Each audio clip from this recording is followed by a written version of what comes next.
বরিশালে নারী জেলেদের সক্ষমতা বৃদ্ধির লক্ষ্যে বরিশালে দিনব্যাপী ডিজিটাল সাক্ষরতা প্রশিক্ষণ অনুষ্ঠিত হয়েছে।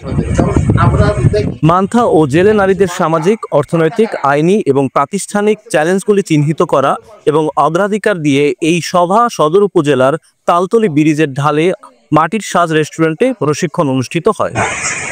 চন্দ্রদ্বীপ ডেভেলপমেন্ট সোসাইটির নির্বাহী পরিচালক জাহানারা বেগম স্বপ্নার সভাপতিত্বে অনুষ্ঠানে স্বাগত বক্তব্য রাখেন রিপোর্ট71.com এর প্রকাশক সাইদুর রহমান পান্থ।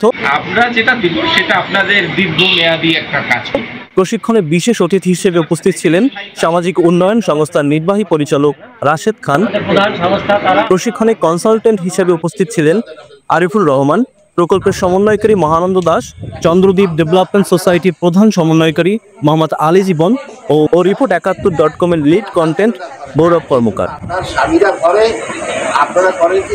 Enhancing information and inclusion of fisherfolk women, especially the মান্থা কমিউনিটি প্রকল্পের আওতায় ফ্রি প্রেস আনলিমিটেড এবং আর্টিকেল 19-এর সহযোগিতায় ও দি ইউরোপিয়ান ইউনিয়নের অর্থায়নে প্রকল্পটি যৌথভাবে বাস্তবায়ন করেছে চন্দ্রদ্বীপ ডেভেলপমেন্ট সোসাইটি, রিপোর্ট71.com এবং সামাজিক উন্নয়ন সংস্থা।